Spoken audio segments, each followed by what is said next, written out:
Peace and power, peace and power, peace and power to the people that struggle. Peace and power to the people that struggle. How you do, how you do, how you do.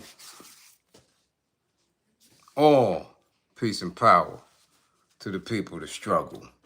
As you come on in, know that you're in a safe space. Know that you're in a space of learning and getting learned up. Know that you're in a space of educating and being educated. Know that you're in a space for conversation, comments and concerns, questions and answers. You're in a space of knowledge, wisdom, and understanding. A space of love, hell, or right. A space of rule or ruler. A space of truth. A space of intelligence and integrity. This is your space, a space of love. A space where we are working on a united path towards what? Towards true liberation. As my classroom assistants come on in, please keep all contact information in the chat for the duration and throughout the class. Please keep all funding information. Hashtags, green screens, apps with cash, pals that pay, grams with money, unions that are Westing, red cups, blue cups, squeegee man cups, God damn it, beggars pockets, pastor man slacks, okay, collection plates. Now damn it, there's a war going on outside. The Hummer Fund is still up and running. War going on outside. Fund the war effort. If you or anybody you know is in need of anger management, please book an assessment. Don't wait until it's too late. Don't wait until you're on somebody's concrete with the knees to the neck. Don't wait until you on top of a hot patrol car screaming, officer, officer, let me explain. It's too late. Don't wait until you're getting kicked up out of the assembly, the PTA meetings. It's too late. Don't wait until HR is handing you your slip. Your services are no longer needed. It's too late. Book your assessment. Get some type of strategy to balance yourself. I'm telling you, these are the days and times. If you or anybody you know is in need of a domestic violence intervention, book an assessment. Stop sending each other outside with slings and soft casts, packs of meat on your eye jammies swollen up, lips and busted noses. Stop embarrassing the kids and the rest of the family because y'all can't get it together. Book an assessment. If you or anybody you know is in need of intimate relationship abuse consultation and counseling, book an assessment. Learn the warning signs, the behaviors that should alarm you, characters and characteristics that should heighten your awareness, people, events, past traumas, conversations that should have your alertness levels on 1,000. Remember, with this information, the life that you save could be your own. Peace and power, what's going on? Sunday evening class. Ooh-wee. Yeah, who we tagging? Oh, man. Tag everybody. Tag black men, black women. Tag palm-colored people. Tag the justice system. If you got a CO in your family, tag them. If you got a judge or a cop, tag them. If you from Harlem, hey Harlem, tag Harlem.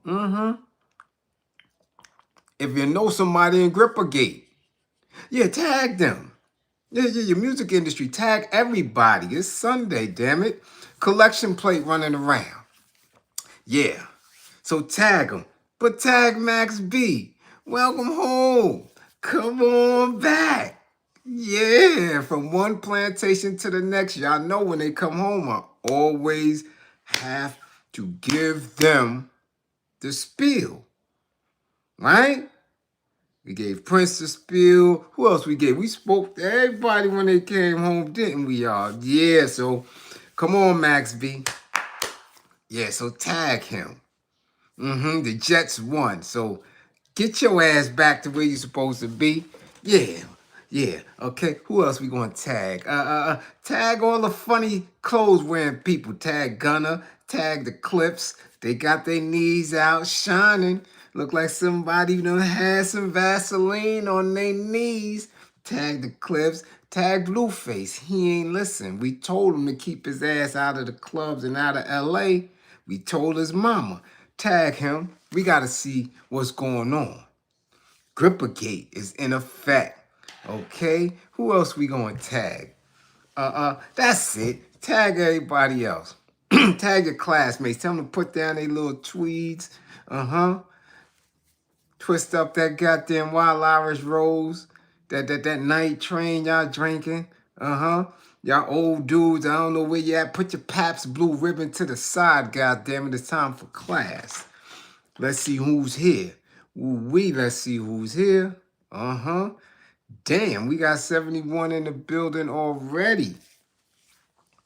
Hakim, peace. What's going on? First in class, lovely lady. Second, and Chris. Threats. Philly in the building. Third, 1, 2, 3. Heart Tunes TV. What up? Kim Williams. What up? Frankie Fierce. East New York is in here. Yes, Jean V. Pierre. What up, Jean? Philip Boone is up in here. E. Blandon. Peace, peace, peace, peace. Huh? This your born day, E. Blandon. It's your born day. Give E. Blandon some love on his born day, damn it. Yeah. A. Wood. What up, A. Wood? Mrs. Reels, we see you. Mrs. Reels is in the building. God damn it, we see you. Corey, what up? C. Grant in the building. Yes, sir. Tierra Green, the youngin' in the building. A. Brown, an educator. God damn it, we see you. A. Brown is in the building. Hood-centered highlights. Yeah. Mr.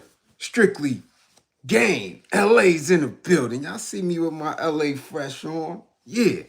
That's what we talking about. Merklo, what up? You up in here? Tut TV, what's going on? S. Beckles. London is in the building. The UK monster. Big up. What's going on? We see you, Magic. We see you. Yeah, let's go. Who that? Big Red Shaolin. God damn it, what's going on? Versace Broccoli, what up? Mr. Watson, Charleston, South Carolina. 55, Mr. Watson. 55. Trying to come up in here. 55 for Charleston, y'all. Yeah, Geechee in the building. What up? Woo. Unpopping opinions in the building. See, Blaze, my sniper. Sniper's in effect. Andrea Jones. Jersey in the building. God diggity dog it. Ooh, True Story. What up? We see you up in here. True Story official. What up? Think for yourself. What up? Uptown Dre. What up? What? Fuddy? 55. 55 for Fuddy, y'all. Put it down. 55 for Fuddy. Yeah. 55. Ty the beneficiary. 55 for Ty. 55. You see how they hang out together? Fuddy, Ty. 55. Mello, what up? We see you. Vaughn Joyner. 55 for Vaughn Joyner. 55. George Johnson, what up? Lay Charles, what up? We see you. Sean Jenkins, what up? Yeah, Charles, what up? Who that? B-Dub. Okay, what up? Damn it. GB, what up? Lou Banger, 55 for Lou Banger, y'all. 55. Yeah. Milwaukee in the building. What's going on? Moo, what up, Moo? Peace. Much appreciation for the war effort, Moo. Who that? Who that? Joel and Jonah, Milwaukee. All right, we see y'all up in here. What's going on? Who that? Indigenous warrior. Ooh, you up in here. Turtle Island, we see you. Yeah. Ooh, what up? What up? Above water, we see you. Who else? Felipe Harris. 55 for Felipe. 55. Damn it. Uh-huh. What up, Archangel? We got the Grustler, the global hustler, cool, the bag of bones. Coming through with the anthology. 90s, underground, hip-hop, star, MC extraordinaire. Get up. Cool, the bag of bones from Zurich, Switzerland is up in here, y'all. Yeah. Ooh, D. Haven Irby. Marcy's finest is up in here. God diggity doggy. Boy, we see him. Ooh-wee. Oh, boy, mathematics thing. Oh, definitely. We ain't in here to build now, are we up in here? We in here to build, Blandon? We not turning this into a cipher. Not yet. Nah, God body, peace. What up? We see you up in here. Christopher Farm up in here. We see you. Yeah, it's definitely Happy Born Day, no doubt. Ooh-wee. Who else is up in the building? Boy, we go black and gray back in the spot. West Philly in the building. We see you. What up? Dubs 313, what up? Who that? Steven Johnson. Oh, you up in here. Ta-ta. We up in here. Yeah, let's go. Why y'all here today? Why y'all coming in here so deep today? Is it the subject matter at hand? Huh? Y'all thought I was gonna let this pass? Nah, man. We got every element in here. We got prison. We have release from prison. We have commercial rap. We got hip hop. We got Grippergate. This is a class we can't miss. We can't let all the bozos do it like they've been doing it. Yeah. But see, nobody got a message for them. They don't. I have a message, man. I keep a message for them, man. The same way I speak to my day ones when they get out. I'm trying to tell them. I'm trying to learn them. He did a long time. And he's coming out into the world. Into this new world. Into the new plantation. Because that's all you do. You leave one plantation to the next. You was in there getting 13 cents an hour. Now you coming out of here and getting what? $13 an hour. Much appreciation. Cool, the bag of bones. Salute. Bliz. The realest on YouTube. Platform more. What? And people should be supporting you, my dude, no doubt. They're going to be in a space, cool, where they're going to have to. Because the conditions and everything that I've been saying up until this point is truthful. So again, I acknowledge those who come through on a regular basis and gets this learning. And in that, allow me to learn from them.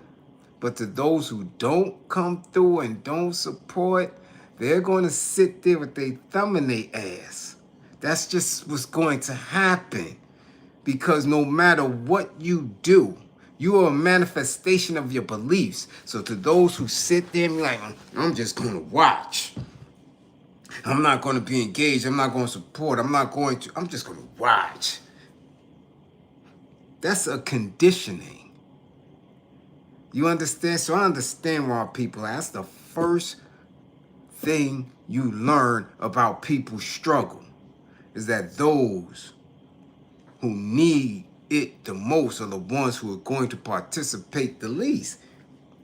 It happened. You know how many people supposed to support Harriet Tubman? You know how many people should have supported Nat Turner? You know how many people were supposed to support Dr. Khalid Abdul Muhammad? Come on. I know and understand that. So I just watch and laugh because, again, it always happens. What you believe in, when it manifests, when it shows itself, and the tragedy that comes along, believing in things. We're going to get into all that later because all that's part of today's class. You understand?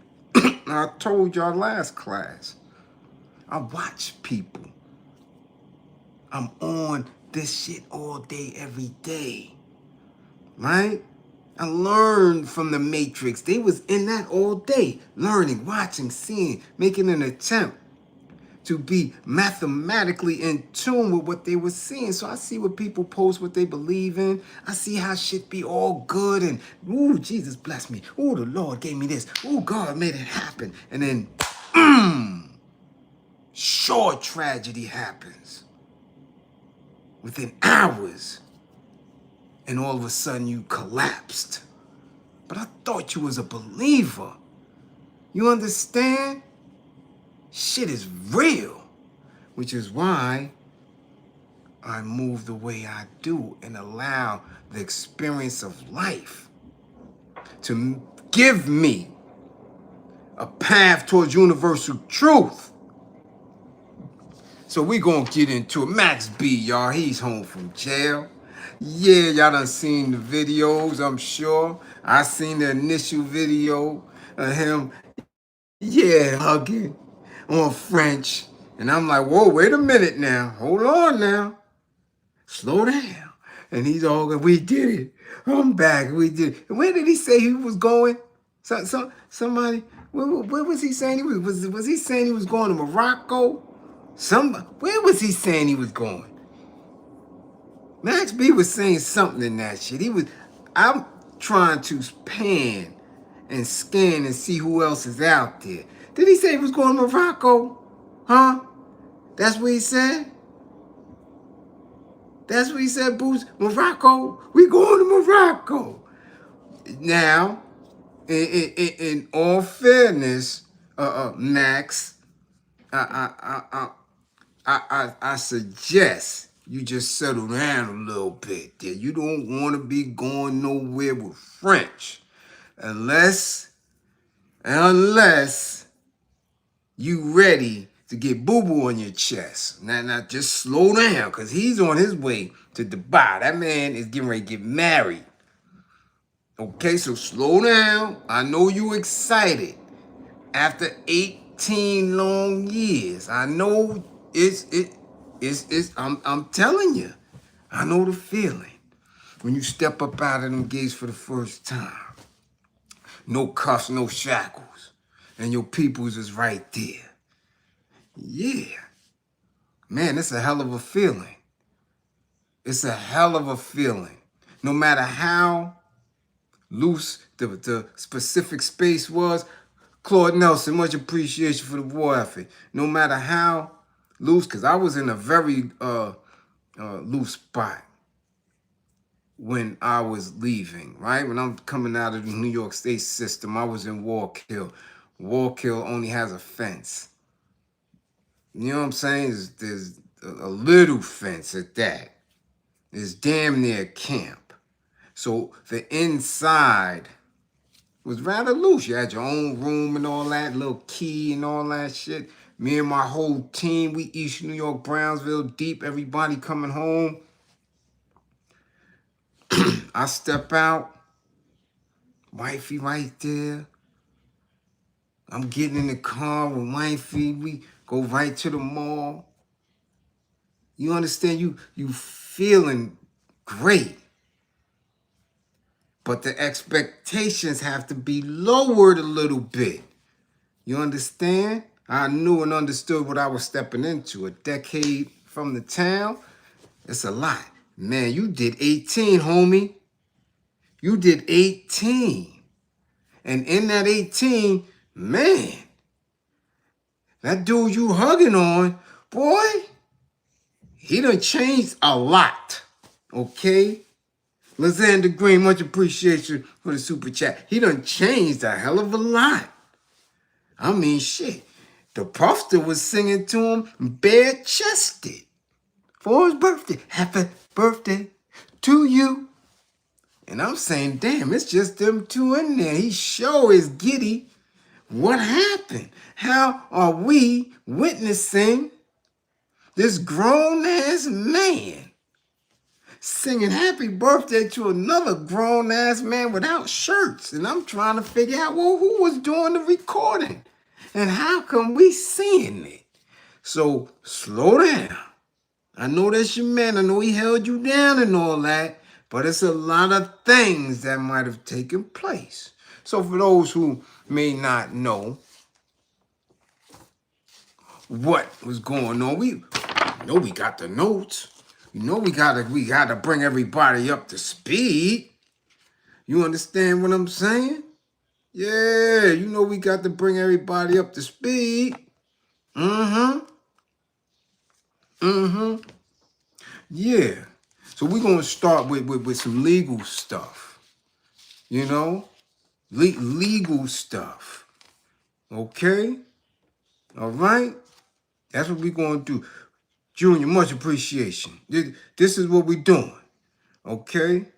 Because if we're going to get into it just from a clear space, like I told y'all, I'm not foreign to Max B. And it's ironic. Look at the irony in it. When I first came home and was reacquainted with my industry people, man, this is going to blow y'all mind if y'all never, if y'all new to this class and never heard the story. I met Max B. Yeah, I met Max B.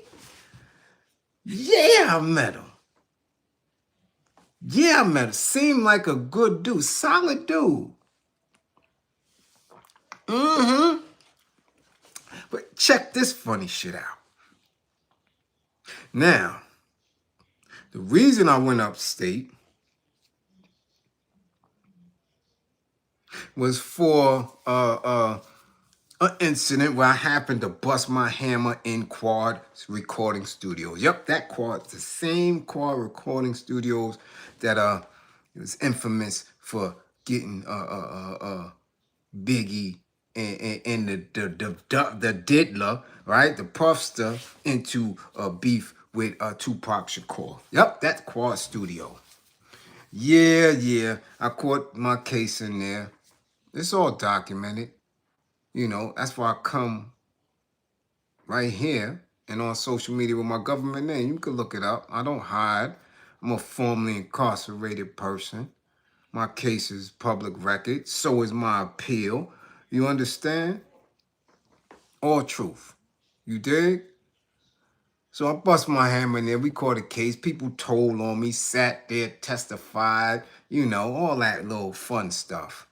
Now, upon my release, like I said, nobody really knew I was in the town for about 2 years because I wanted to make sure I maxed out on parole. Oh shit, Max B, maxed out. Yeah, I wanted to make sure I maxed out on parole, so I played fair, right? Because that's the first thing you're gonna have to do if you have any stipulations, which I don't believe he has. I believe he's just out. I believe he served everything and he doesn't have a bunch of stipulations, but I had to do it. I had stipulations. I had to max out on parole.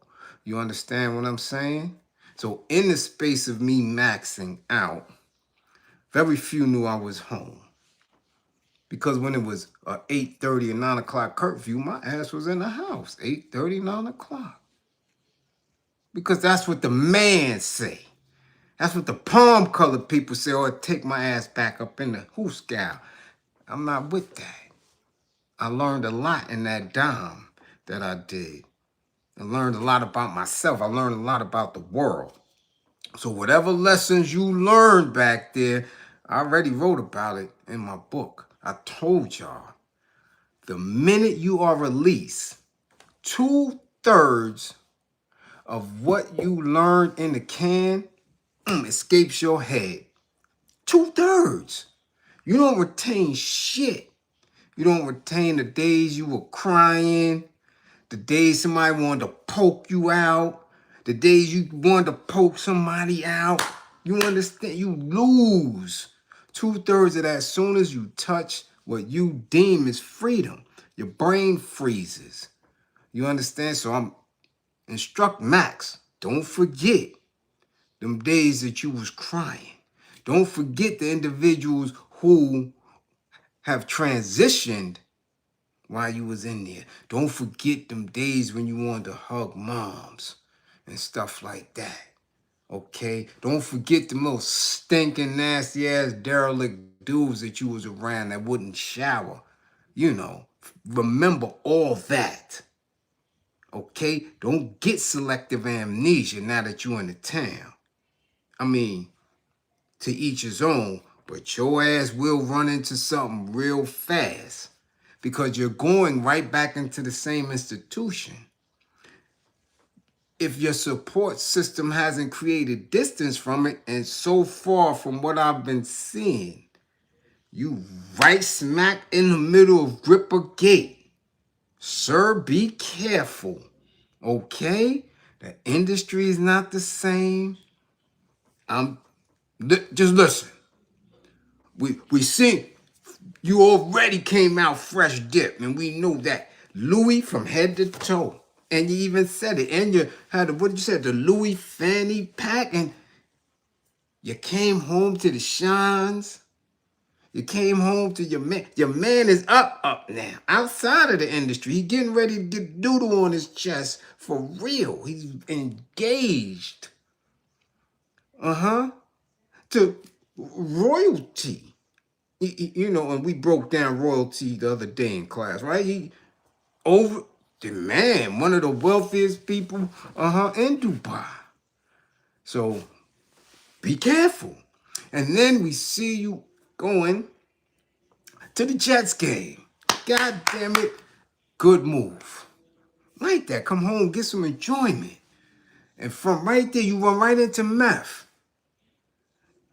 So meth is taking the pictures. I'm like, damn, this shit is irony for me. This is divine order because I met Max B with a Wu-Tang member. And now that he's coming home, first person he see outside of his immediate clique is a Wu-Tang member. Yeah. So look, listen, let me tell y'all now. Now, I met him, like I said, in Quad Studios. Why? Because at the time, when I first started venturing out, still on parole, still on paper, but I'm with you, God. And you, God, took very good care of me while I was up top. Checked on my moms, my peoples. Good, solid dude. Okay? So he had a situation where he was working on his solo album. And for some strange reason, at that time, he wanted Jim Jones on the album. Or what he said to me in his exact words that Jimmy owed him something, or owed him a favor, or was doing him a favor, or whatever it was. So he wanted me to come with him to the studio. Okay, let's rock and roll. Go, driving, he picked me up, we get to the studio. Okay? We get to the studio. I'm not thinking at the time until I'm walking in the building. And I'm like, I've been to this studio before. This shit look familiar. And get in the elevator and go upstairs. And when the doors open, now I realize, oh shit, I'm in Quad Studios. The first time I venture out and really get back into hip hop, I'm right in the space where I caught my bid. And I'm like, damn. Now I know we don't know. But now I'm knowing. I'm like, shit. The hell am I doing in here? And the first person to greet us was who? Max B. For whatever reason, Max B and Jim was in the session. Okay, now trying to recall, was this 2008? About 2007-ish, 2008-ish, I don't know. You know. So Jim comes out, him and you go, yo, do they what, 1, 2, They go back into the sound. booth and all that shit, and Max is outside with me. Now I'm already feeling the waves. So he introduces himself. I'm Max B. Okay, what up? I'm Bliz. What's good with you? All right. 15 minutes later. Yo, I'm Max B. Oh, yeah, what else, son? No doubt you introduce yourself. Okay, yeah, what's good? Okay. Now I'm hearing the beat. You know, Huey walk out. Jimmy walk out, beat playing. Jim Jones rolling up, whatever he rolling up. And I'm just looking on point because I already know how this studio shit work. I caught a bit here. I already know. I don't know who else is back there or how this shit is set up. But ironically, it's just them two in there and us. Jimmy says, yo, this is the beat you want me to spit to? Huey said, yeah, that's the truth. He said, word, it's all right. Now, all this is on the arm. They just doing what they do. They go back in there. Now they in there another 20 minutes, 30 minutes out. Within that time frame, Max B came to me about 7 times. Yo, I'm Max B. And I'm like, yo, what is the matter with homie, man? What's really... All right. What do you want me to do with this info? At the time, nobody... Jim wasn't nobody, really. I think he had balling out. This might have been on a decline of balling. And I don't know who this dude is. Okay, you Max B. Long story short, they get the record done. Break out, I break out. Nothing. I'm not thinking nothing of it no more. Boom, we moving around. Years pass. Next thing we know, all of a sudden, Max B's a thing. On the up. Mixtapes, all this shit. I'm like, oh, okay, that's homie I met.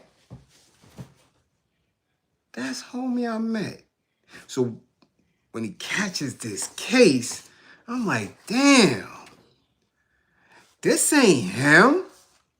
Is this the same dude I met? Shit was wild on me. It was wild on me. I'm like, nah, that ain't that dude. This ain't that dude energy. It's so not. He caught a case. This shit is all over the news. It's sensationalized. It's like, yo, this, that, and the third. I'm like, nah, that ain't that same dude I met. Homie was all right. He's a cool dude. Youngin'. Now you caught up in this shit? This is crazy. And from the onset, people thought he was going to beat and get around this shit. If you are of a particular age and you know what I'm talking about, people thought he was going to get around this shit because the shit just seemed very off. It seemed weird how the information was coming. Long story short, he ain't beat shit. Went to trial and went down. Merged MC. Much appreciation for the super chat. Went down hard and fast. I said, oh, wee. Ooh. You know. Then he started putting in the pills and all this stuff started coming. It was crazy. Let's go to... Let me get to some of the legal aspects, right? Free Max B has been a rallying cry for fans of a Harlem hip-hop artist since 2009, when he was sentenced to 75 years in state prison for masterminding a deadly robbery at a Fort Lee hotel 3 years earlier. So damn, that might not even been... I might have just been fresh out. This might have been 2006. Because they say, okay, this article is 2016, 2009, 3 years earlier. Yeah, I might have been fresh out when I met him. Yeah, fresh out the joint like Lysol in him. You know what I'm saying. Okay, while those fans can't claim victory yet, they do have cause for some celebration, citing a conflict of interest on the part of one of Max B's former defense attorneys. A state superior court judge earlier this summer vacated the prior convictions against the rapper, whose given name is Charly Wingate, and allowed him to plead guilty to 1 count of aggravated manslaughter. Then on Friday, Superior Court Judge such and such sentenced Wingate to 20 years based on time served. He could be out of prison as soon as 2025. Okay? Yeah, sheesh, hell yeah. Yeah, 75 joints for this dumb shit. Okay? B. Sanders. What's going on, Griffin? Much appreciation for the war effort. Okay? Now, this is from his reversal. The reversal by the courts was a result of a motion for post-conviction relief that Wingate's defense team filed in 2014. Okay?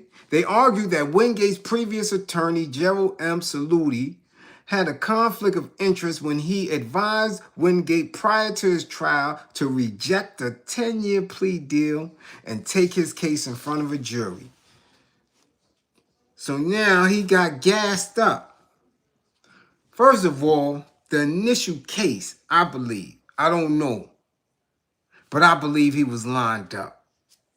I'm going to be perfectly honest. That's my belief. I don't think that he initiated the shit the way they say.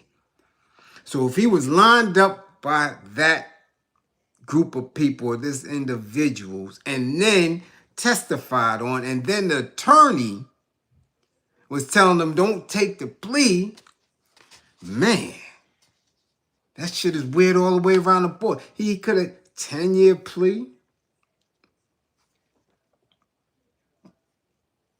You hear me? Not only was Saludi acting as Wingate's criminal defense attorney at the time, they showed, but he was also Wingate's manager and entertainment lawyer. Wingate at the time was a rising star in the hip-hop industry.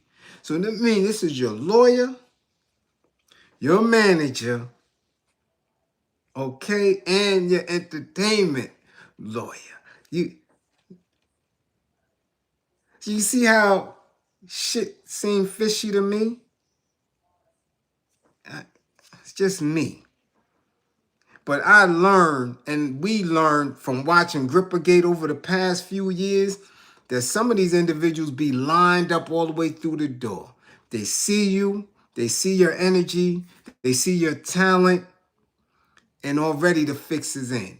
Same way they line Pop Smoke up, same way they line XXX up, same way they line individuals up and leave them out there without protection. Okay?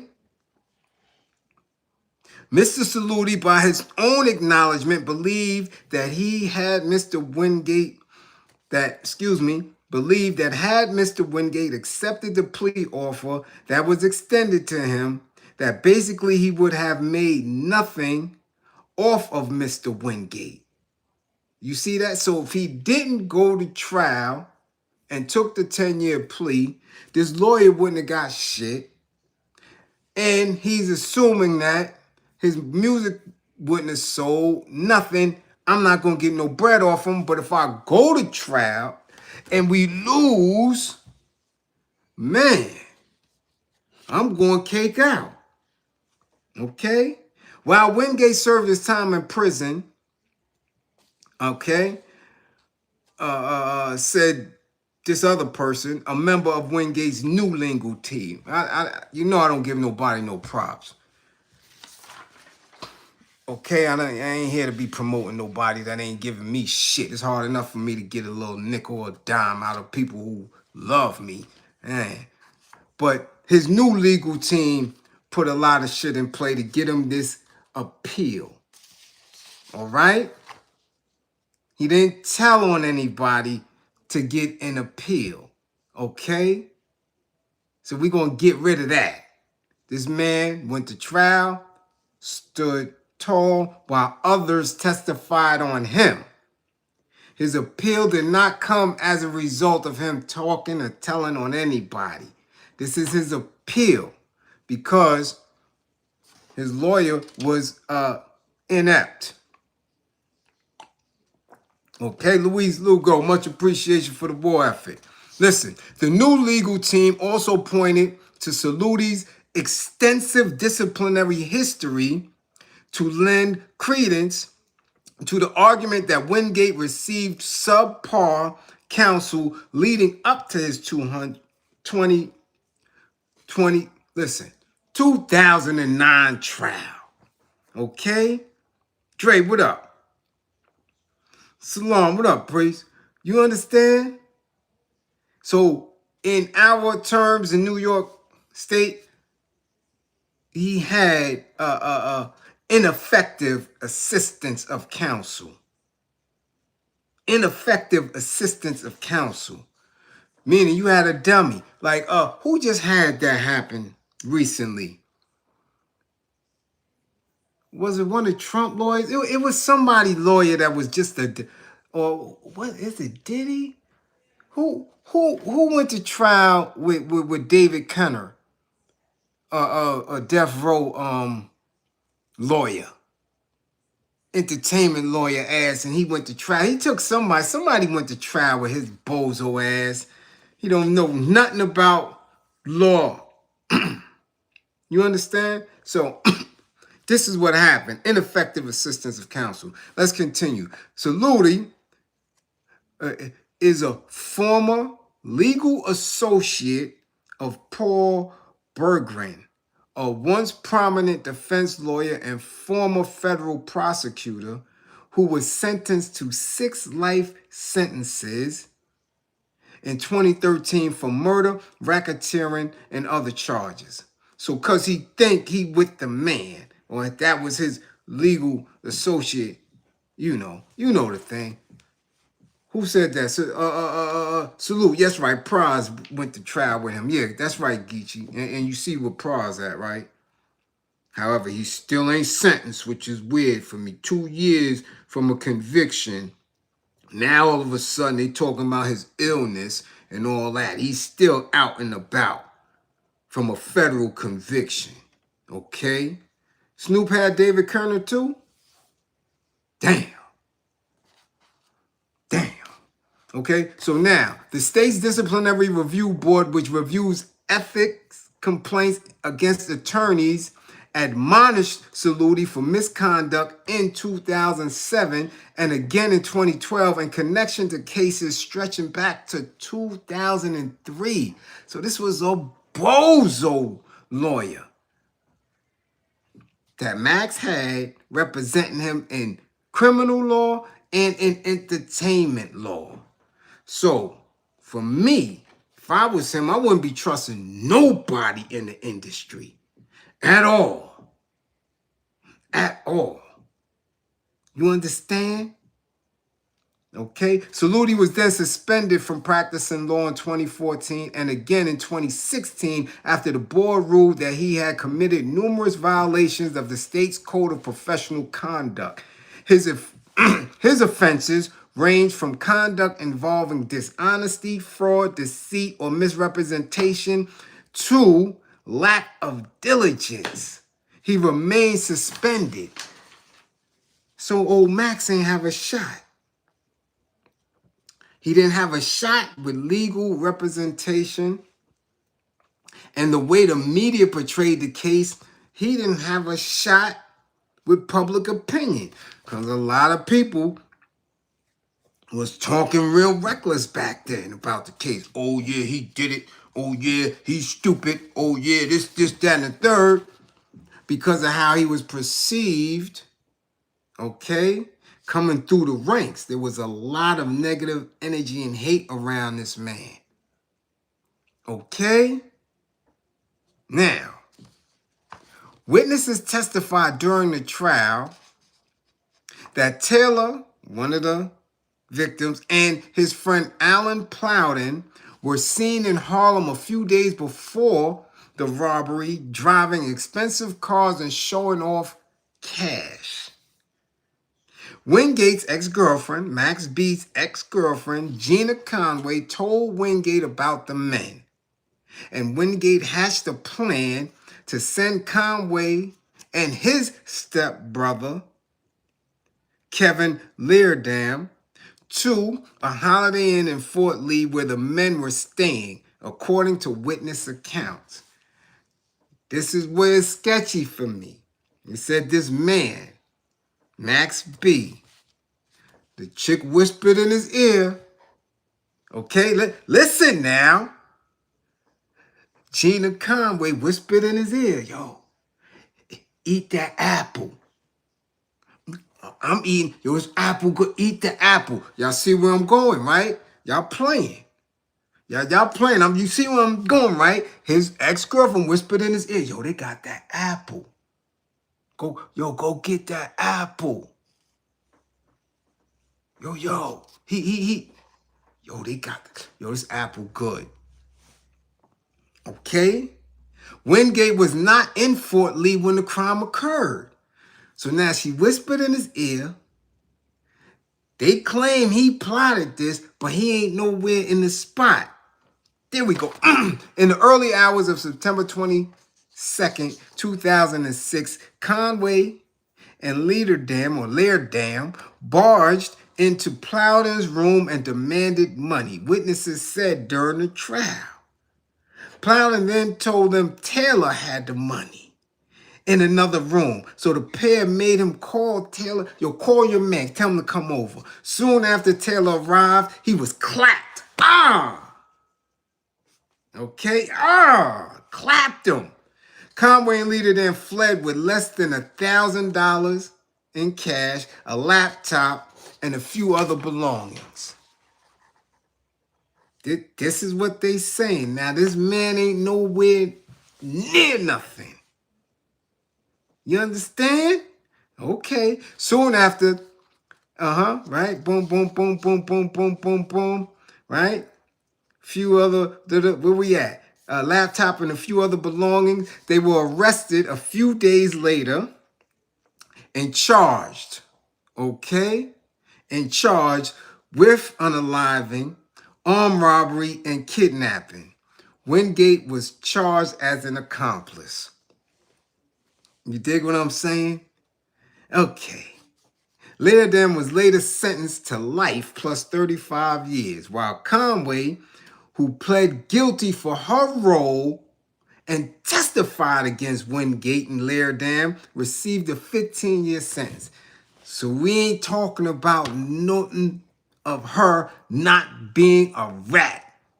This chick is a rat and a snitch. Why? Because she was involved in criminal activity from the gate, got knocked, and told.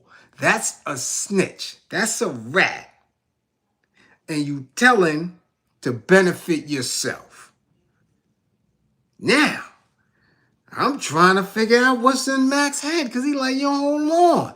I'm not there. Had nothing to do with it. You told me about this shit. So this boy messed his life all the way around. Just like Adam. Remember, Adam was chilling. He was God's favorite. Right? Chilling. Ate the apple. Right? And what happened? His shit been a mess since then. Down bad. Okay, let's go.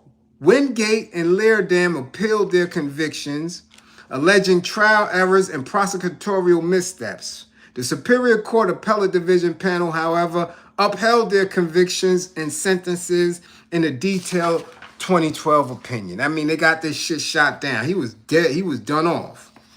Done off. Okay?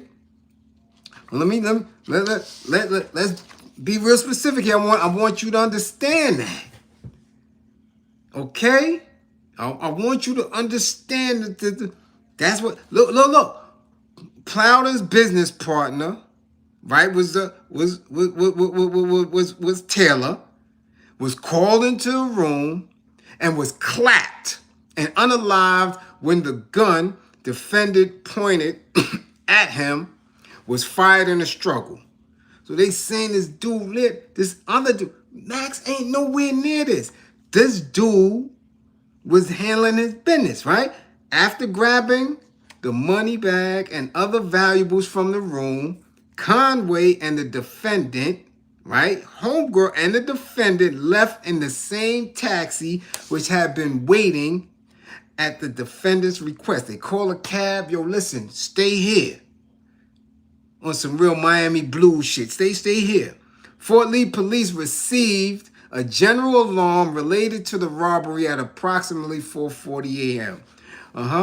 During the subsequent investigation, police records, recovered proceeds from the robbery and 2 Holiday Inn key cards from the resident of a person Conway knew, at which she left them. So she had the keys. Left them somewhere. Police in the investigation found them. After her arrest, this is, they got that apple. Okay, after her arrest, Conway gave a statement to police implicating defendant and Wingate. At the arrest, she hatched this plan. She put it in effect. They get knocked. She telling at the precinct. 48-hour type shit. Listen, this is why everybody thought Max B was going to get around that shit. Because he ain't nowhere near it. Like, yo, I don't know what they doing. You understand? Here we go. After her arrest, Conway gave a statement to police implicating the defendant and Max B. Right? She later testified against them at trial and pleaded guilty to manslaughter and armed robbery. Plowden failed to identify Max B from photo arrays. He identified a photograph of a person unrelated to the crimes. The girl with whom he was with in the room identified defendant in a separate array. The taxi driver identified defendant at trial. Defendant submitted 3 affidavits to the motion to get this shit, get the evidence thrown out and all that other shit. Right? That's legal jargon for you legal heads. So Max ain't get none of this. Her testimony rocked him. All right? Now, the 2 victims, Alan Plowden and David Taylor, were partners in criminal enterprises that included mortgage, real estate, and credit card fraud. So these dudes was in the mix doing some what they did back then, right? Which was some people still doing it now, right? Mortgage, real estate, credit card fraud. This that Jay Morrison type shit, right? So David Taylor thought he was balling until what happened? The wolves came out. Okay? They drove expensive cars around New York City, and Plowden often carried a Louis Vuitton bag containing cash, sometimes as much as $40,000. On September 19th, 2006, while in the Bronx, Plowden noticed Conway standing across the street. He introduced himself. Okay? This is the chick. She seen him. He introduced himself, then took her to a bar where they had a drink. Later, he took her to a hotel in New Jersey where he unsuccessfully tried to seduce her. She left the hotel room at 4 a.m. and took a taxi to Sin City where she met Wingate and gave him money. Then met a bouncer named such and such, and she left with him. 2 days later, on September 21st, the day before they claimed this homicide took place, Plowden called her, picked her up, took her shopping. He was carrying a Louis bag with money. During the shopping trip, she called Max B to make him jealous and told him what she was doing. After shopping, she went with this Plowden dude to a hotel in Fort Lee. Plowden gave her a room key during their stay. Plowden opened the designer bag several times to impress her, who thought it contained about $50,000. Later that night, he drove her to Manhattan, where he dropped her off. All of this is this chick. Everything. Everything. So now, if Plowden and his man who got smoked are the serpents, if they are the snakes, if they are the serpents, right, whispering in Eve's ear to get Max B to jump. This is legal work. She met him. She peeped he had some bread. She running around town with him. She claimed he unsuccessfully seduced her, which means she ain't give up no cheeks, but yet she was telling Max B all this stuff. This is what they saying. She lines him up. His man get bodied. They get knocked. And they come and give Max B the business. This is what took place. Huh? Come on now. Come on now. The facts of the underlying crime, which we glean from the trial evidence presented by the state, including the testimony of Gina Conway, are extensively set forth in our opinion, affirming the defendant's conviction and sentence. Okay? Huh? Pertinent to this appeal, because he was appealing, Gina Conway, who was indicted with the defendant on the same counts, spent some time with the victim, whom she learned carried a large sum of cash in a Louis Vuitton bag. After leaving him, she met with Wingate, who was also indicted on the same counts as the defendant and was jointly tried. God diggity doggy. You understand? So I'm trying to figure out why he come home and he got on Louis Vuitton. I wouldn't be wearing no Louis on my ass. Not at all. This shit is all in his legal work. Why he got on Louis at the Jets game? I wouldn't be wearing it. Not me. I wouldn't wear it now because, see, I've been in the town for a while, so I seen Pharrell knees. You understand what I'm saying? I seen Pusha T and Malice knees and the shit they wearing with Louis. I see the pedicures and the manicures and all this shit that they got real soft and gentlemanly like, right? GGQ-ish and shit. You know, I wouldn't be wearing that Louis, but he's Louis from head to toe. Do your thing, Max. You're going to learn about Louis real quick if you didn't learn from your trial. Again, this whole shit is not ironic to me. This ain't ironic. Not at all. Okay? Shit. When Conway told Wingate about Plowden's cash, Wingate said he was going to get him. Conway, the girl, interpreted that to mean Wingate was going to take Plowden's money. The state also presented evidence that Wingate called defendant, whom arrived at the basketball court less than 5 minutes after the call. Defendant later left with Conway in the taxi Wingate ordered. The driver, who completed a fare in Queens, drove to pick up the defendant and Conway at about 1 a.m. Defendant and Conway, who knew Plowden was staying at the area Holiday Inn, drove to multiple Holiday Inns trying to find him.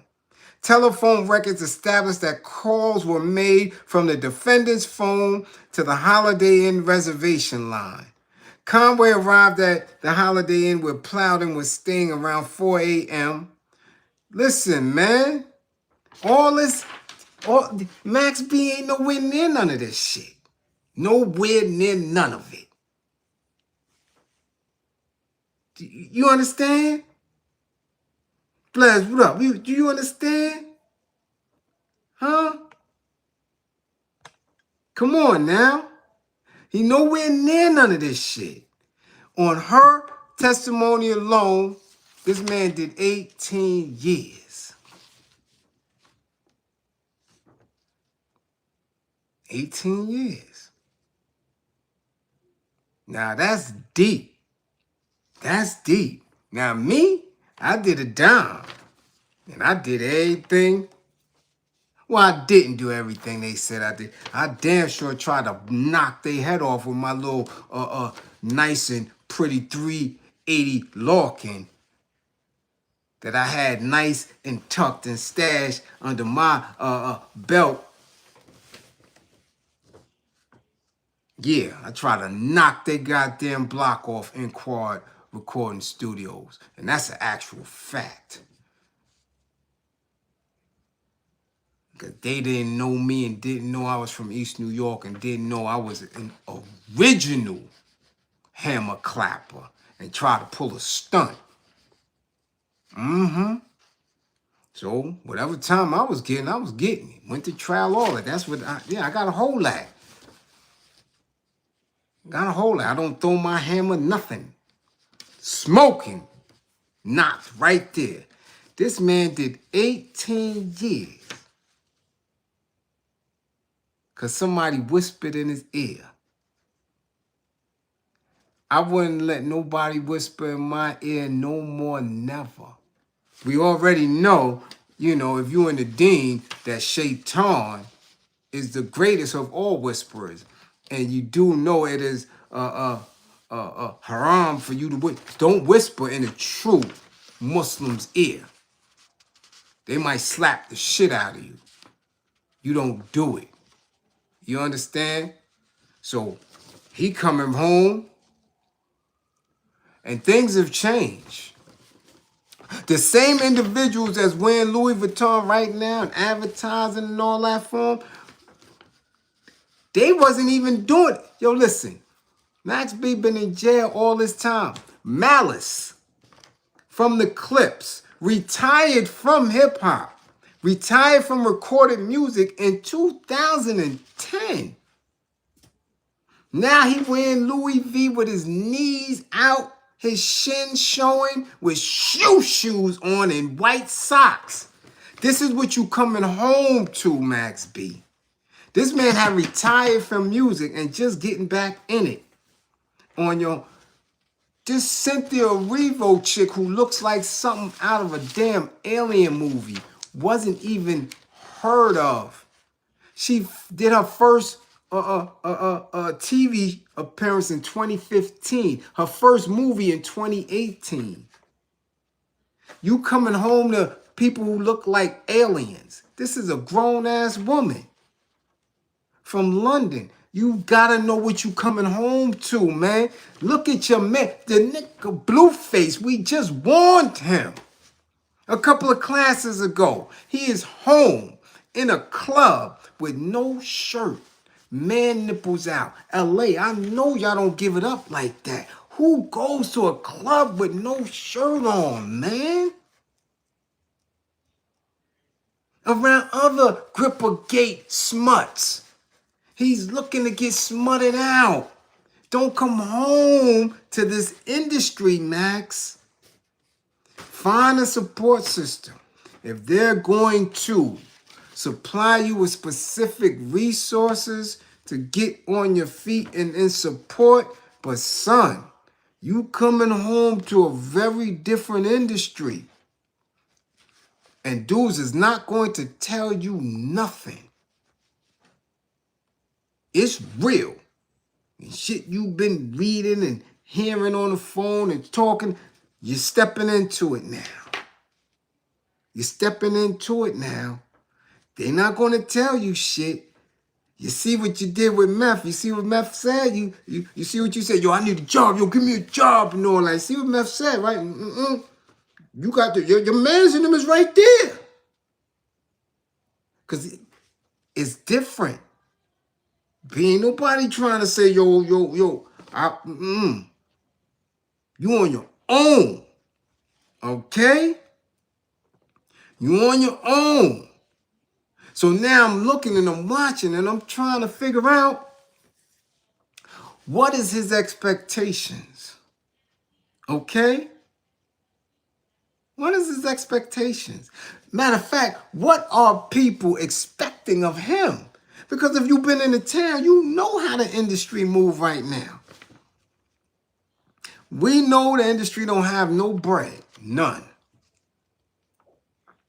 We know it's going to be a climb.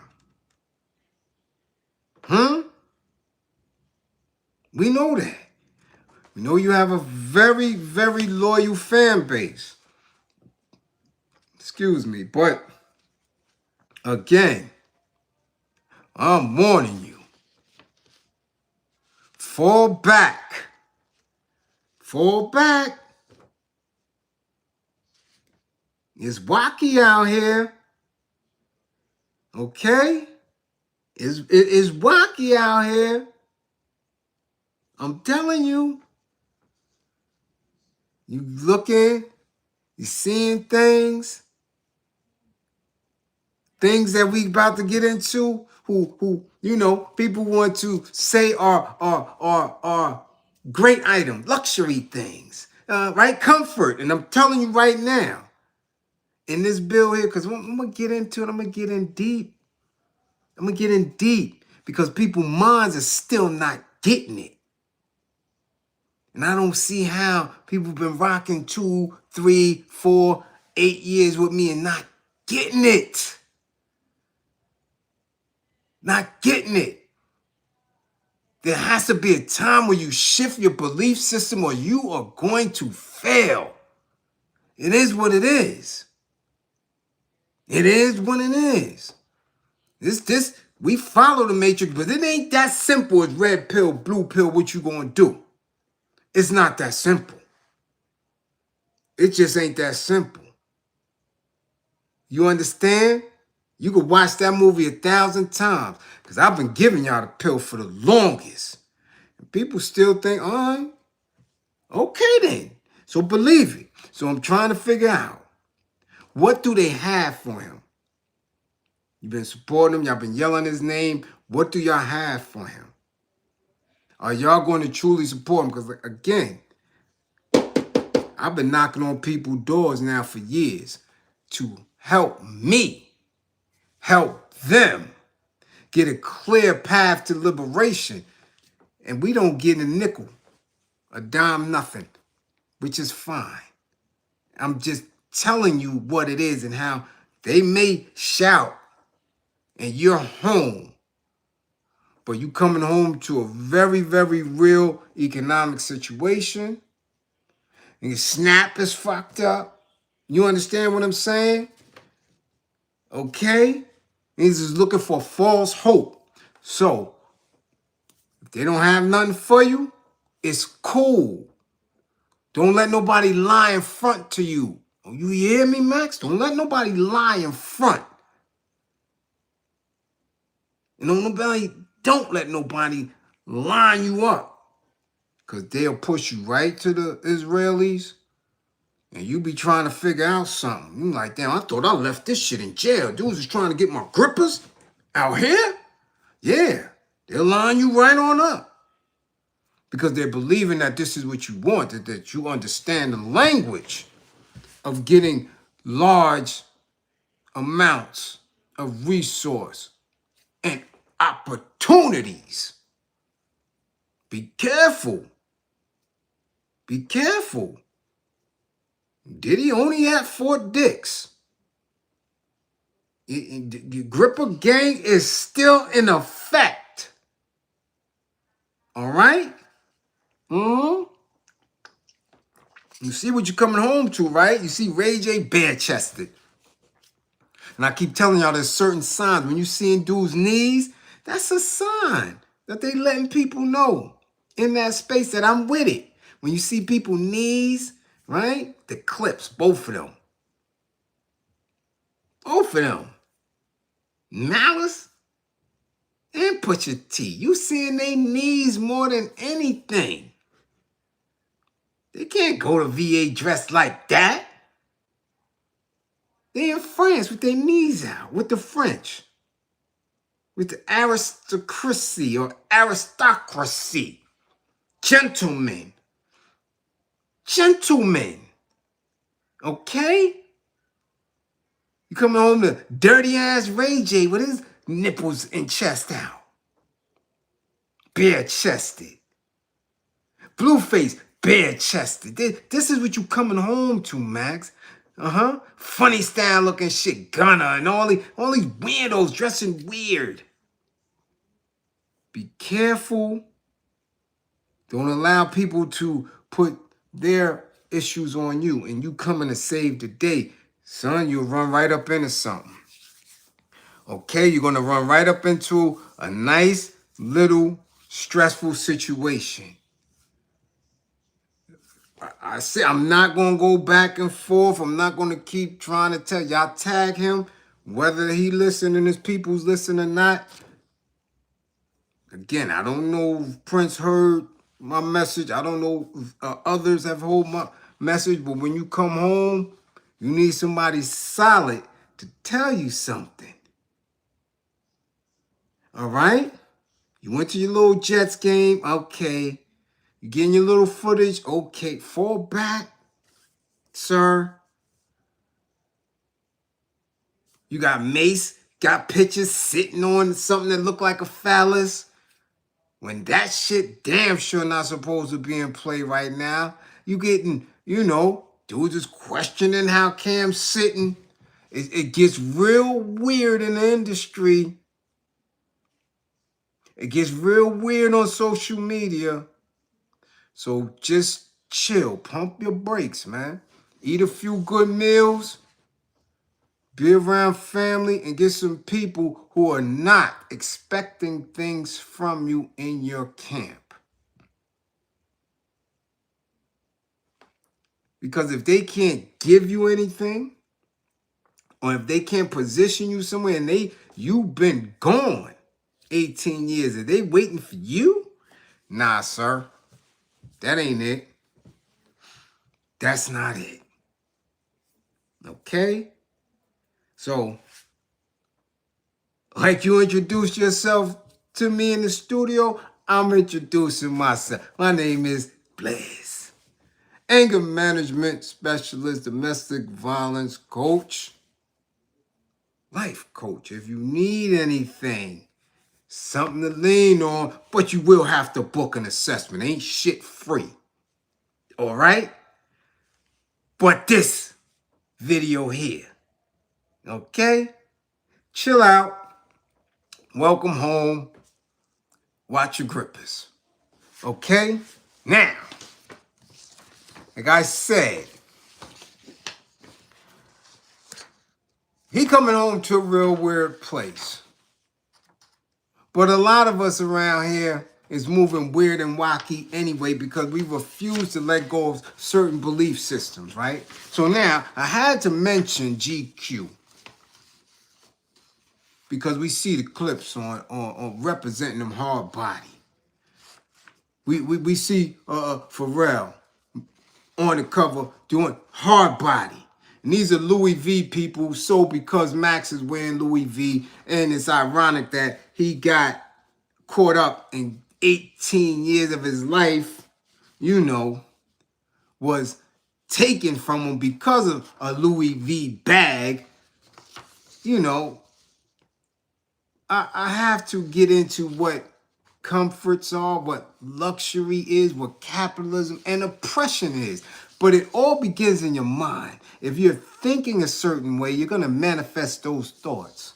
So my thing is, people always, especially enslaved people, impoverished and miseducated people, they believe that if they have the trappings or if they have what our enslavers deem as items of prestige, that's gonna be a thought. You're gonna keep that thought in your head.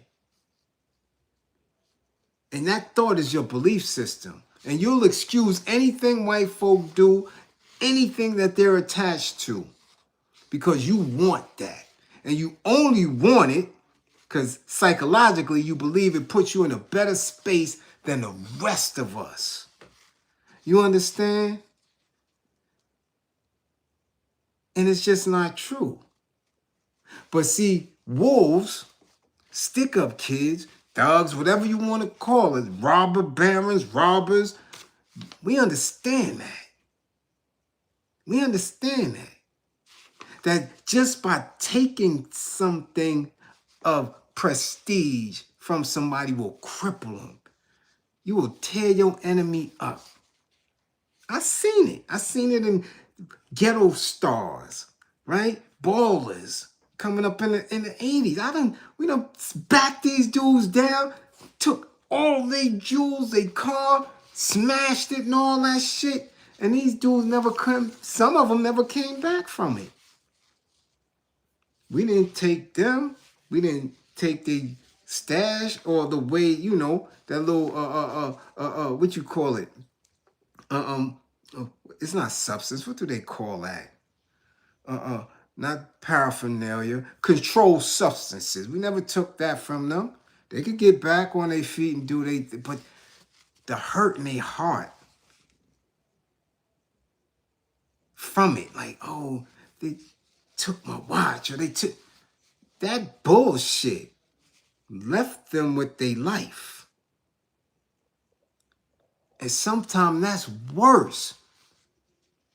They would rather us take their life than take their possessions. And I've seen it from O-Phase as well. In a capitalist society driven by people with greed, yeah, the robber, the stick-up kid is the worst. Because it brings them back.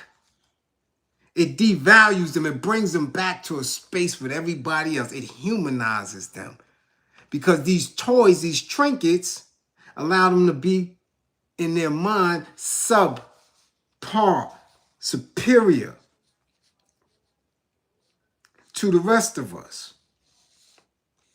So GQ, right, is something that these people, you know, because trust and believe, GQ is coming for you, Max B. They're going to want your story, just like everybody else. And Louis going to come for you and all that. But let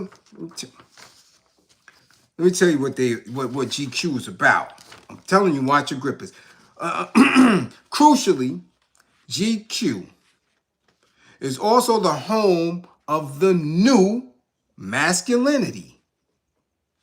New masculinity is an expansion of what it means to be GQ. One that moves past a rigid definition of manhood into something more open and inclusive. Be careful. Watch your grippers. If you don't understand, see what we do here in class, I make sure y'all understand English. I make an attempt to put tone on it so you can really stop breezing through shit when you read it and get an understanding of it. Let me repeat. Crucially, GQ is also the home of the new masculinity. New masculinity is an expansion of what it means to be GQ. One that moves past a rigid definition of manhood into something more open and inclusive. What's rigid? What's a rigid definition of manhood? A man is a man. GQ celebrates creativity, embraces change, and creates culture shaping moments, including GQ Men of the Year and GQ Global Creativity Awards. It puts an emphasis on diversity, gender equality, sustainability, and mental health. To be GQ is to be forward-looking, progressive, and cutting edge. Don't let that cutting edge be on your grippers. I'm just telling you something here. Okay? Now, this can only come from people who have been in spaces, okay, where they're allowed in these oppressive societies and institutions to play with masculinity. Watch your grippers, Max. Watch your grippers. Okay? Who are we? This is straight from them. GQ is a global flagship of men's fashion, the arbiter of cool for anyone who sees the world through the lens of taste and style. For more than 60 years, GQ has been the home to award-winning journalism and the most elevated and respected photography, design, reporting, and writing in the men's space. So they're going to come. Watch your grippers. Because when you talk about diversity and rigid definitions, man, that's coded language. Okay? Now, I use the word oppression a lot because we are all, since the beginning of our belief in a white man and palm-colored men, again, I keep telling you, white men don't exist. It is a belief system. Because when you bust your hammer and you see that blood come out, or they're going to get a speed knot the same way an Indian, an Asian, going to get a speed knot. Now, ironically, some of us, when you bust them upside the head with the pistol, they don't get speed knots. I done hit plenty of big head dudes, boy. You be like, God damn. He ain't get no speed knot.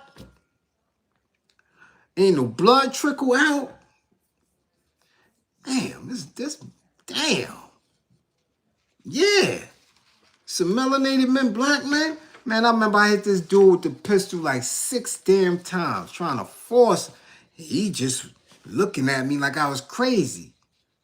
I'm like, damn. Your head hard as a mother. He understood he wasn't trying to do much. But damn. No speed knot. I got mad. Like, what the?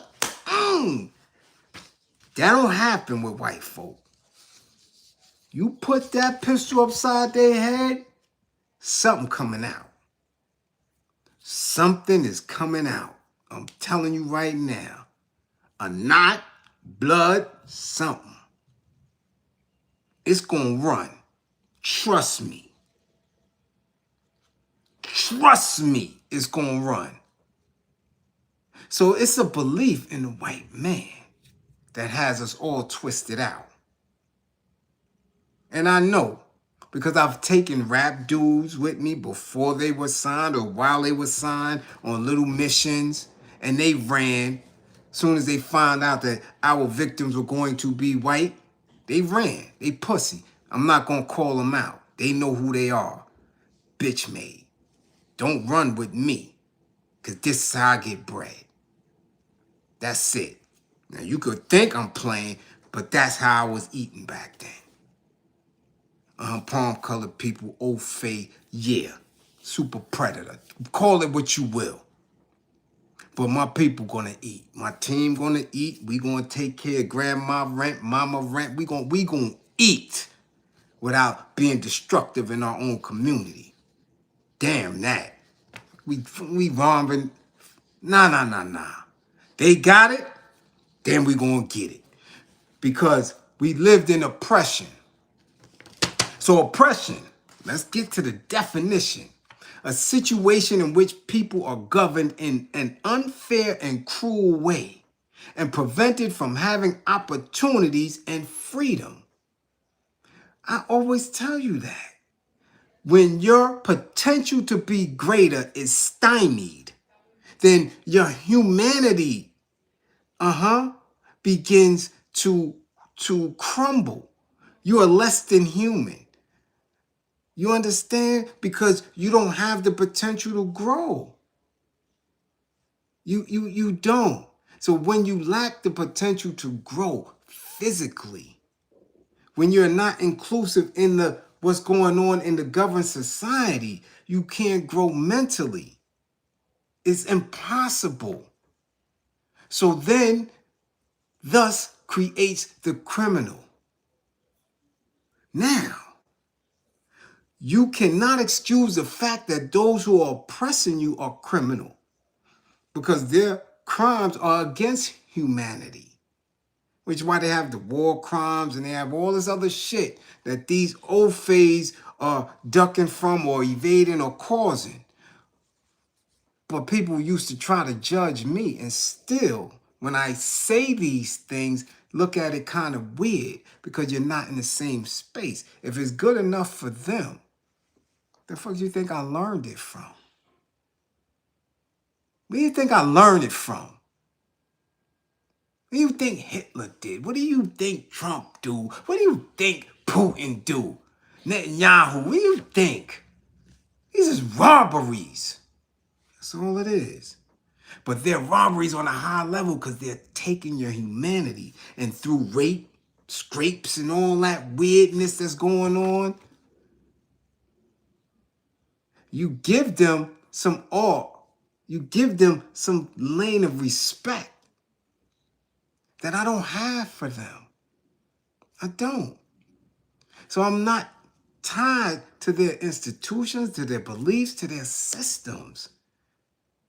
But our people are. Our people still tied into their Bible. Our people still tied into their values, into their morals, and to how they view themselves in the world.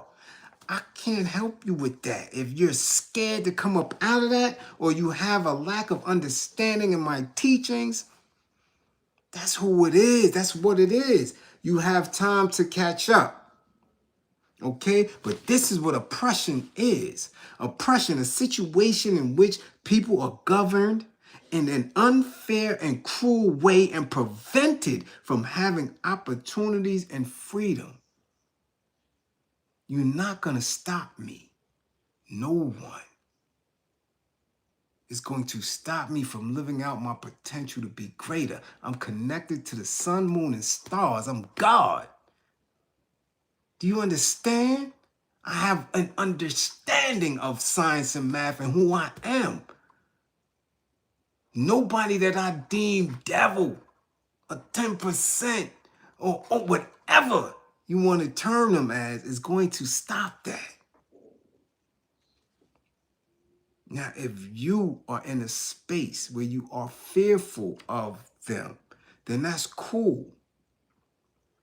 But what you're not going to do is ever flaunt the trappings, the trinkets in front of me and act like it's okay.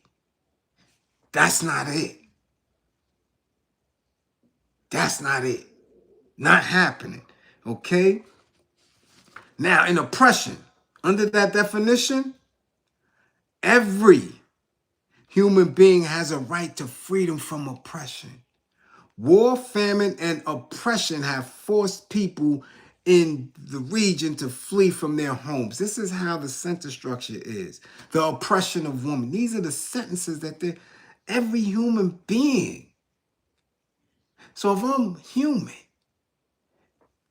and I'm acknowledging myself as a child, as a manifestation of the seven, my enemy is those who are oppressing me or those who have helped by representing the image of the oppressor. Simple as that. Now let's go to the biblical, what the Bible, for all you Christian Bible thumpers, have to say about oppression. The definition of oppression is a feeling of being heavily burdened mentally or physically by troubles, adverse conditions, anxiety, etc. Now, most of our people are burdened by what they see in their world and how it relates to them financially. Everybody swear if they had $2 or $3 million, they'd be okay today. All I need $200, $300. Boy, if I had $200, $300, I wouldn't be worried about nothing. So if I see somebody who I know is misrepresenting me as a black man, as a god, in the name of commercial rap, has $2 or $3 million, and I get up on him, his ass is the pass because he's representing the oppressor. He's moving in that space and may be directly tied to him. It's just that simple. It's that simple. Hear me. So there's never a misunderstanding about who I am. Get it? It's not complex. You're not going to move like palm-colored people and think that it's all right. That it's not. It's never. I don't care who the hell you believe you are. I know you're only able to do that because our enemies have you in a position to do it. That's it. That's all commercial rap is. That's all Hollywood is. That's all athletes. That's it. These are institutions created and ran by our oppressors. And if you can function in that space, they're allowing you to. The minute they don't want you there, you gone. You the past.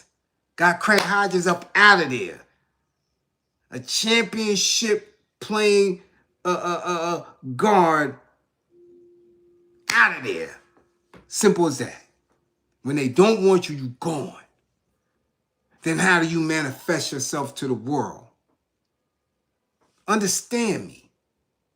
You're only allowed to do these things because white folk go back to Django. Friend Stephen was allowed to run the plantation in the absence of his master. He had power over the overseers and all that. He telling them what to do because he was in a position bestowed upon him by the master. You think I give a damn about a friend Stephen? But people miss these jewels. They don't understand what they're looking at. Okay? Bible. Facts about oppression. Oppression is not the same as possession by evil spirits. Oppression is a spiritual attack from the outside rather than inward possession by demonic powers, which means that this is an outside entity, that these are people who are putting things in play. Weak education systems, brutal law enforcement departments. You understand? Unfair financial practicing institutions. This all that makes up the oppression. Okay? Oppression is usually caused by an attack of Satan upon your mind with fear, doubt, worry, torment, etc. that results in the heaviness of spirit, almost like a cloud that surrounds you. A believer can be oppressed but not possessed because the Holy Spirit cannot abide in the same vessel with the demon. So therefore, your heart is not possessed. You understand? But your brain and what you believe in somebody being successful because you got a car, because you got a house, because you wearing a watch. You believe you're in a better position. And not a better position with God or the universe, but a better position in the eyes of white folk. That's just what oppression is. And this is in the Bible. This is y'all shit. I don't mess with it. Let's go. Oppression can include physical conditions. Read the story of the woman who was oppressed with a physical condition for years and was healed by Jesus. Luke 13, 10, 11. This woman was not possessed. Rather, she was oppressed by a demonically caused physical condition. Poverty is a physical condition. That's physical when they play with your water, when they play with your heat, when they play with your food and your snaps. That's a physical condition. But y'all don't attribute it to the white man. Y'all don't attribute it to the old faith. Why? Because here you believe that you can attain what he has if you just listen to him and be a good nigga with good credit. This is what you believe in. So you look to dudes like LeBron and Floyd and this one and that one because you believe in that that's success. How oppressing spirits gain access. Evil spirits of oppression gain access through what you hear and see, through circumstances and through negative influences by media and people around you. So I don't get nothing about no athlete, no entertainer, no rapper, none of that shit. You flash something and given the proper opportunity, I dare you. I dare you. And all my peoples know it. I don't have chill. I don't have a chill. I don't. I myself had to make sure that that rage was tucked away through anger management, through observing, through knowing that I do more for my people by teaching them than by being beast mode out there the way I used to be. That doesn't change who Bliz is, okay? That only means that I have acknowledged the God within to manifest to the God outside, okay? To build and destroy at the same time from this seat.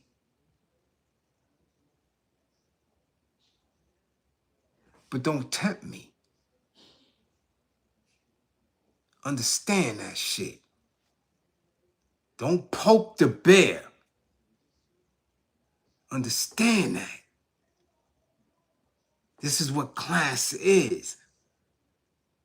I'm speaking from a point of experience and know-how. So when I point out certain things, I'm not hearing that. Let's continue. People believe, okay, that they can be comfortable in oppression. This is where people get ideas of if I could just join them, I won't have to beat them. If I could be like white folk, I don't have to beat white folk. How can I be comfortable in oppression? What is comfortable? Comfortable is free from stress or conducive to mental ease, having or affording a peace of mind. But how can you afford a peace of mind in oppression? How? I want you to make that make sense. Oppression is a situation in which people are governed in unfair and cruel way to prevent from having opportunities and freedom. So comfort means free from stress. Oppression is automatic stress because they're denying you the opportunity to be a human being. So there's no comfort. You can't be comfortable in oppression. You can fool yourself, but you can't fool Bliz. I don't give a fuck how many cars you got. Your ass is oppressed. Now, delusion will make you think that you're comfortable all day, every day. Why you say that, Bliz? Because I just know. Why? Because people believe that there's luxury and that they have a space where you are better off. And I'm telling you right now, when this shit collapses, and it's going to collapse, it's doing it very quickly. That I don't care if you got $1 million somewhere in the stash liquid. When this shit fold, nobody is exempt from it except the 1%. So you can have 2 houses, 800 plus credit score, 2 or 3 Lex Jeeps and watches and all that right there in your house. And within 6 months to a year, you're going to be twisted. Your ass won't be able to eat no bread or apple better than my bread or apple anywhere. That's just what it is. That's just what it is. This is what the snap should have shown you. That's why I can't care less. Let this goddamn shutdown stay until February 15th. I want to see how people function and operate. Because they don't donate here. You don't fund the war effort here. So we're going to see how you are functioning when the war hits for real. Instead of creating underground railroads for us to support one another and move through the way I do. You see, I don't wear anything that I haven't been given. And if you see something with a name on it representing some, I didn't pay for this shit. Guarantee you that. I'm very supportive of people who sit here and watch me and spend their time with me. This is what I do. This is what I've been doing. Anything that come to me go right back out because we have a community in need. So I'm not talking. I live this for real. I work for the people. And that's just what it do. Now, hold on though, because we got into oppression and comfort. Let's see what luxury is. Okay? Luxury is a noun. Great comfort, especially as provided by expensive and beautiful things. Right? Second definition. Luxury, something expensive that is pleasant to have but is not necessary. Luxuries include champagne and chocolate. Okay? As a daughter of a billionaire, she grew up surrounded by unimaginable luxury. Great comfort, especially as provided by expensive and beautiful things. Something expensive that is pleasant to have but is not necessary. Why would I, who understands oppression and knowing that there's no comfort in oppression, want anything of luxury? My need is for freedom and liberation. My need is not to be... Luxury is a perception. A Timex watch, a Swatch watch could tell you the same time that your phone can, or that a Rolex, or that an Audemars can. Same shit. Luxury is the perception, right? Remember, Mobutu destroyed his country because he was backed by the CIA. When they ran up in the palace and finally ousted him, do you know that the people stomped on every Rolls Royce in the palace with their bare feet, smashing them shits until they were no longer drivable? They didn't care about the perceived luxury of the Rolls Royce that he was only able to get by selling and starving his people out.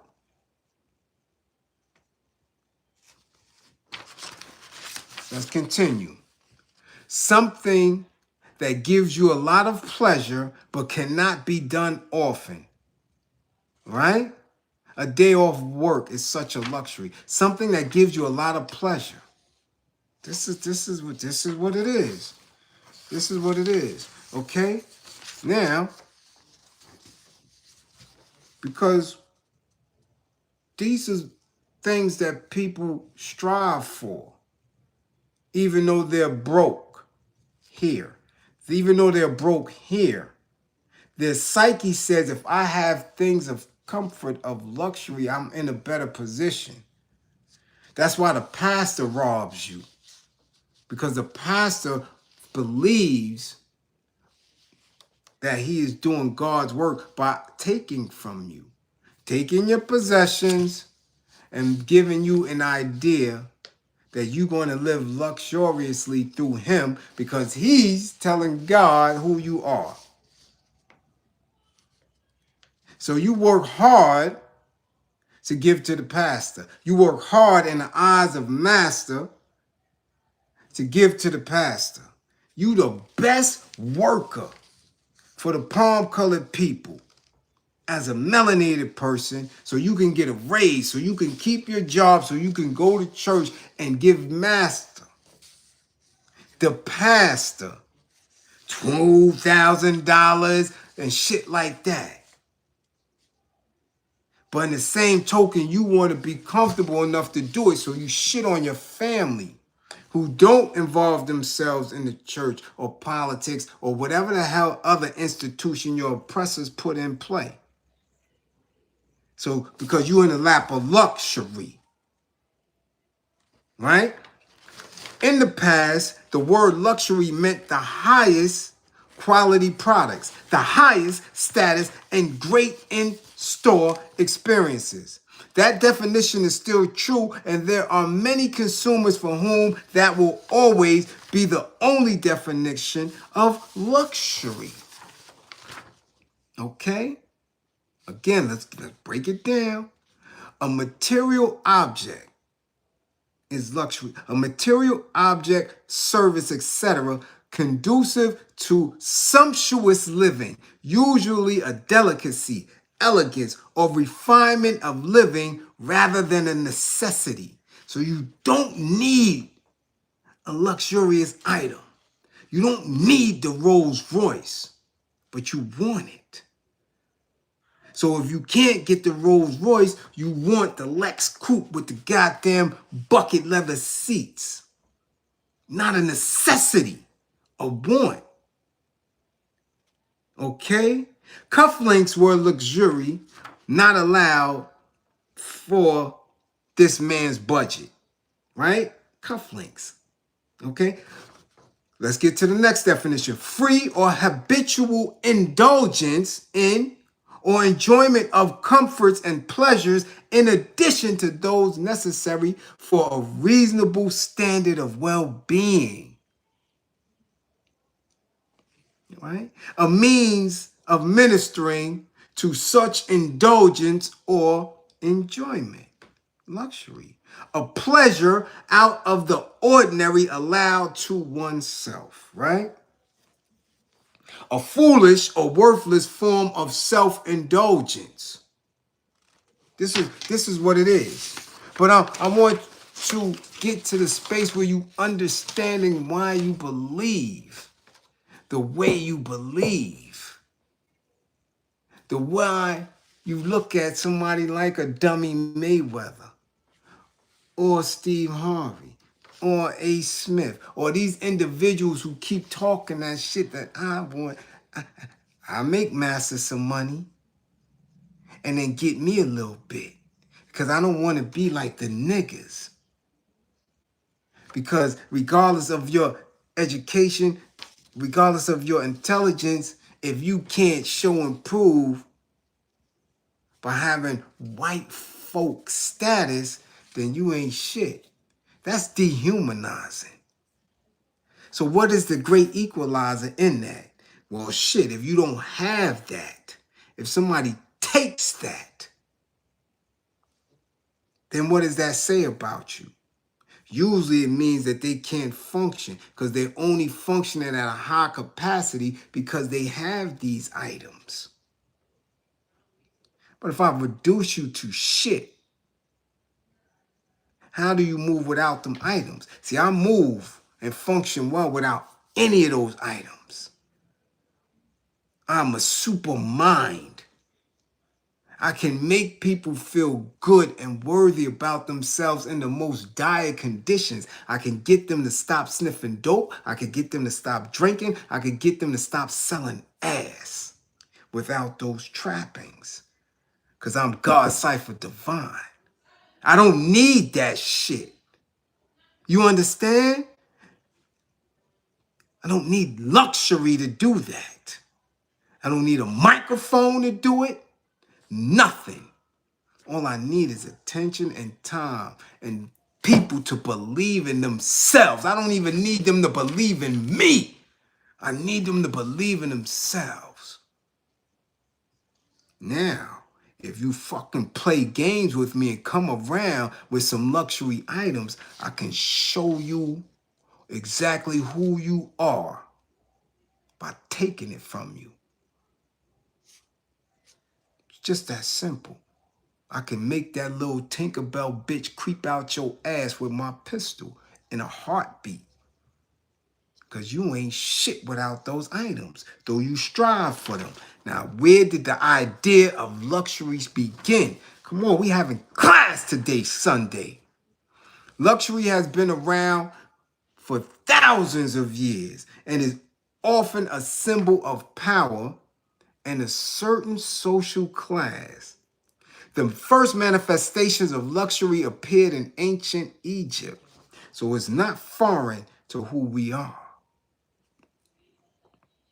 Jewelry, perfumes, colors, aesthetic sensibility was revealed and materialized in precious ornaments and representative statuettes. Elitist and synonymous with opulence, this luxury was reserved for the gods, pharaohs, priests, and their families. So it's always been there. Do you get it? It's always been there. We always had a battle with it.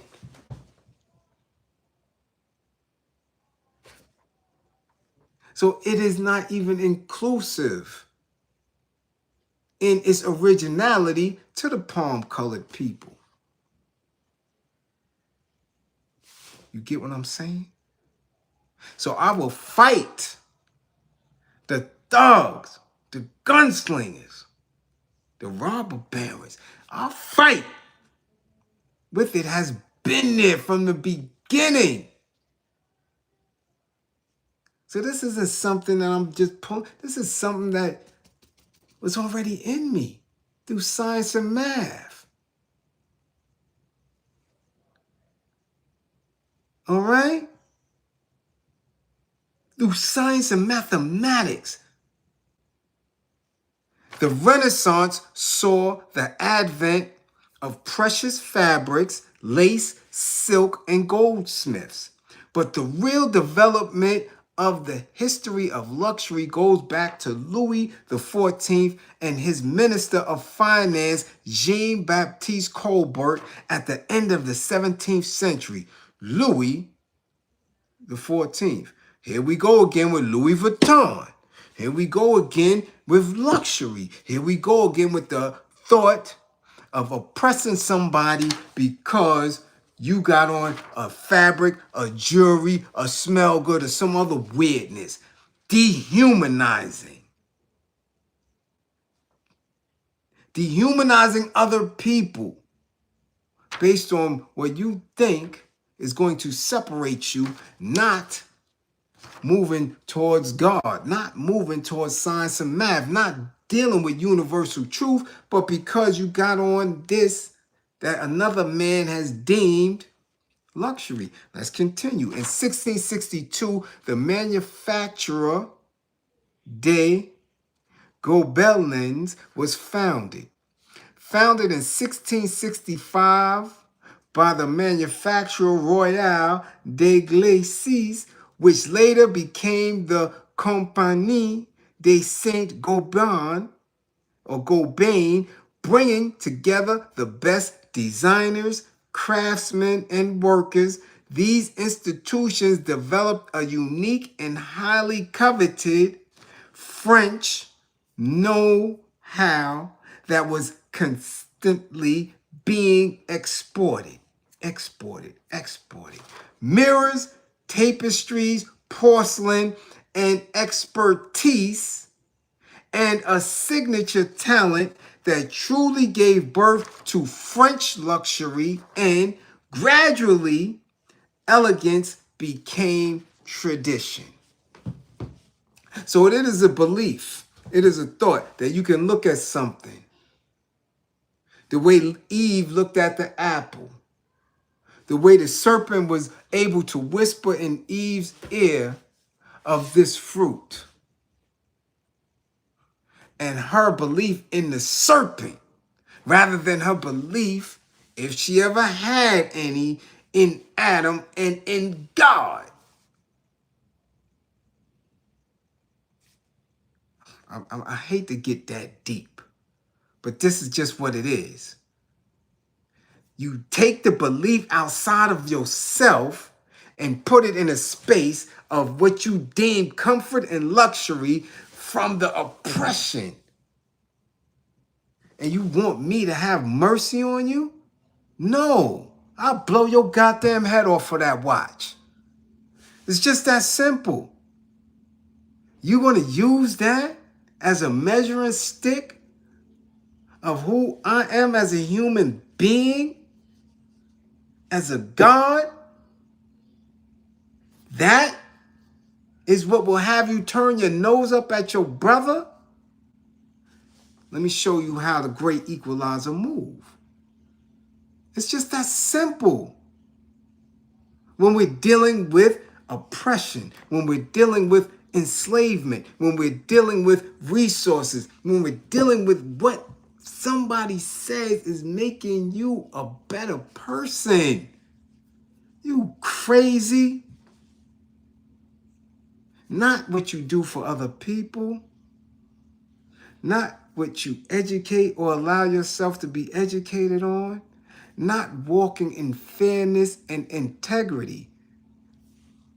Jewelry, cash, car, fuck out of here. You will die playing with me.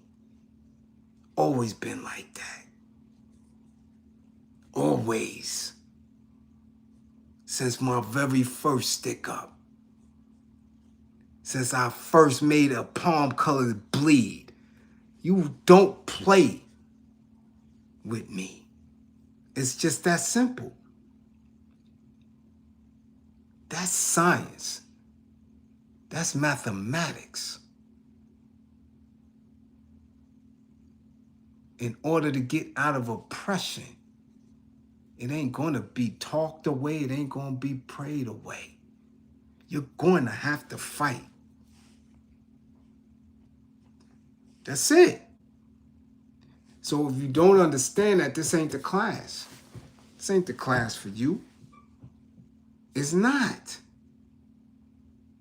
It's not. Go play with Diddy. Go play with Russell. Go play with Baby. Go play with Steve Harvey, Tyler Perry. Go play with any of these individuals who believe in the system as it stands today. I have no belief in none of that shit at all. I believe in my people. I really believe we will overcome. I believe in the bullet. I don't believe in none of that shit. That shit is tools. That shit come in and go. I don't believe in none of it. I was in a space where I thought that shit had value. That shit don't mean nothing. Because when we meet our demise, whether you don't have anything, whether you're homeless on the street, or your ass is deemed a billionaire, when you go into that morgue, you're going to smell like shit, just like everybody else. You're going to shrivel up and you're going to meet your demise. And none of that shit going with you. So we're going to eliminate the bullshit quickly. I'm fast tracking it. And I'm telling you that you ain't shit. I don't care who you are. I don't care if you Max B. I don't care if you Bill Gates. I don't care who you are. If my pistol is raised and you right there, you're going to meet your demise the same way. It's that simple. What you think you have in the eyes of a banking institution don't make you no better than nobody else. I've proven it time and time again. So you need to find comfort and luxury in doing what is right in the eyes of God, or that sword is going to meet where it's supposed to meet in that flesh that you so are beholden to. Woo! Mm-hmm. And on that note, Sunday class is over. Much appreciation to those who came through. I am very, very, very, very, very gracious that you spent time with me, that you educate me, that you allow me to educate, and we exchange in these dialogues, because that is an act of love. Revolution is love inspired. It is love inspired. Get out of that frame that you've been conditioned to believe that you are less than. There is a reason you don't have. There's a machine going on. There's an engine.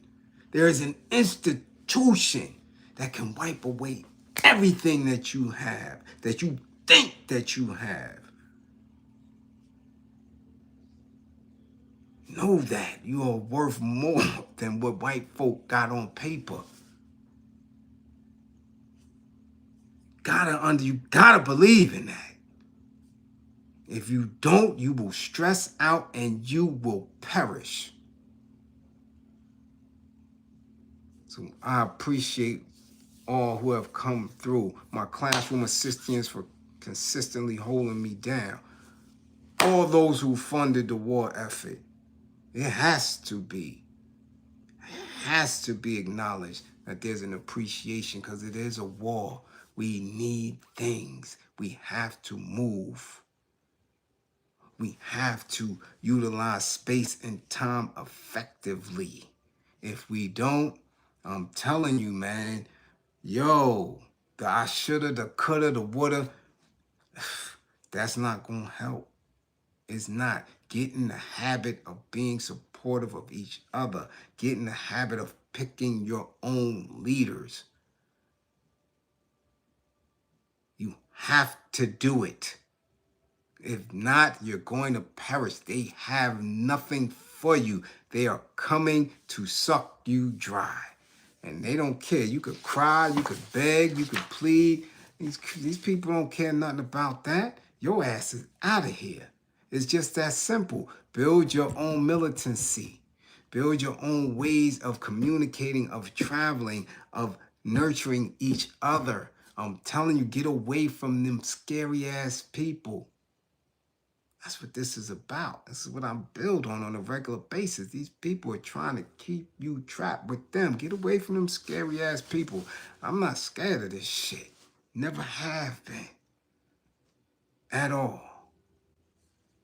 Dig what I'm saying? So those who supported the war effort, much appreciation to those who need their sessions. Book your sessions, get your sessions in. To those who need an assessment, get it in. Be part of the team. You dig? My paperwork is always good. Ain't no ratting over here. And it's bigger than just what y'all see. Ratting and criminal. No, man, no. Ratting comes down to those who tried to tell on Harriet. Those who told on Nat and Gabriel Prosser. That's ratting. Okay? Like Adam told on Eve and all that.